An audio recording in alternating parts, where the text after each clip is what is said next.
بچه ها اومدیم با یه ویدیوی جدید. این دفعه نوید توی زندانه و من بیرون. من آزاد کنیم. 1 2 یا 3 کلاهته. من نبودم دستم بود. بچه ها تا من این شیشه رو بذارم. من نبودم. بچه ها شیشه رو گذاشتیم. خب این کلاهته. 1 2 یا 3. 3. واو. من میگم که تاری تقلب میکن. 1 2 یا 3. اینم میگم 3. نه یک دیگه گفتی. یک آورانی دارم. نه. خب شلوارته. 1 2 یا 3. اینو میگم یک نقش خدا اون ازش پایینا برمیدارم. اینو برمیدارم. اینو خراب کردی ولی تو خراب کردی. کفشته. 1 2 یا 3. 2 خوب برداشتی ولی مقدر خوب نه. این چیزیه که میپوشی تو مستوته. آره و اینا. و سلاحم 1 2 3. کدوم؟ 1 2 یا 3. یا 3 اگو میگم 2 خوب برداشتی. اگه 3 رو برمیداشتی کلا پوت شده بودی. فقط این سلاحته. 1 2 یا 3.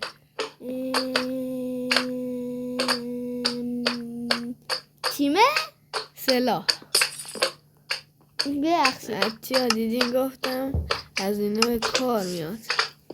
خب چند؟ 1 2 یا 3. 1 2 یا 3 ریدی. همچنان بد نبوده ولی اگه دوران انتخاب کردی شانس اوهات یارو. خب این ما بده. 1 2 یا 3. میگم 1 بریم واو.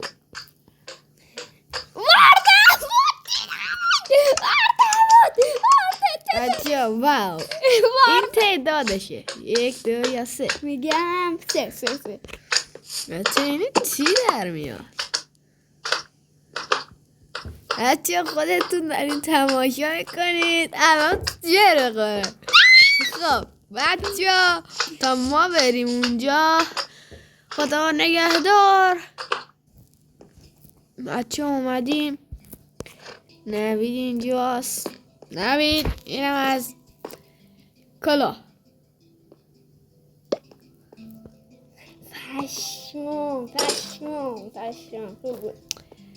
پیرن. Oh my god وایسا الان کتابچه درسته؟ آره همون.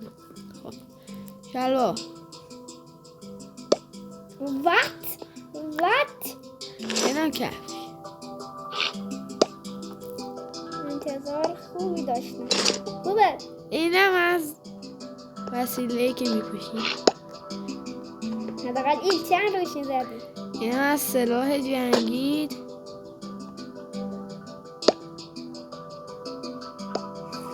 من با این چیکار کنم؟ حداقل یه دونه از اون پرشیا بده بزنم رو سرش. اینم از چیزی که باید باش بجنگی. میدونم. نه از تعداده. به بچه ها بگو چند تاست. داداش 7 بچه ها تا ما بریم 7 رو بذاریم. خدا رو نگهدار. بچه ها اومدیم. نوید اینجاست. خب نوید من خواهد بذار آی منو نزنن یالی. بچه ها نوید برو دوتاشون رو بدن طرف من. نه بچه ها همینجور که میریم نوید نابوده. سیاه. خدا نگهدار.